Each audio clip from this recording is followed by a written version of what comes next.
Johnson West Ankole hereby launch and commission you who have personally and willingly made vows to be the proposed Central Ankole Dayosiisi Project Organizing Committee.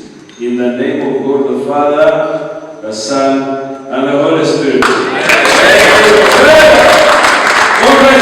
Bishop Mujune yashaba ba memba b'akakiiko okugenda bakatandika okutebeekanisa abikiriza omuri Sheema kurebuka ngu bakorera omu mateeka mpaka bahirwe obureberezi obwabo. Bwanyuma y'okubahereza amabaruha g'obwa memba b'akakiiko abatorana barahizibwa okugenda kukora omurimo gwa Ruhanga.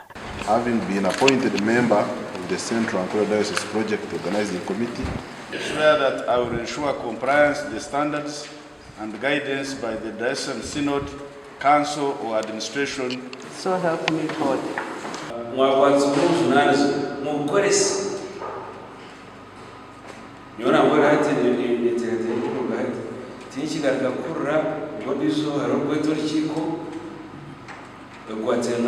Central Ankole Dayosiisi Project ataryoha.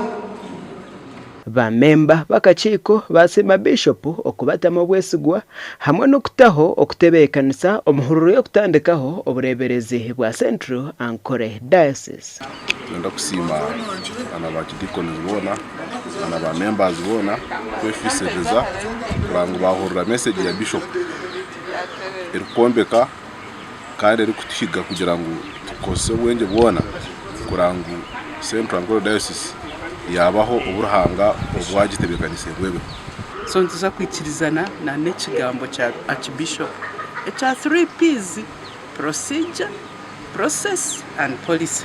Tugenda kusiima abo abatwire makora batwine central authority bahise omuhanda nugumwe nokuraba bwera nyanji ahadayosiisi lero tukaza omu province na ebandiko byaitu ebirabe nibituhisa ekyo kitukwenda tutwakigaka kukora ebintu ebiri out of order.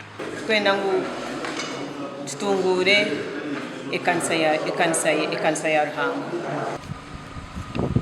Amakuru agashakwa Abraham Muganzi.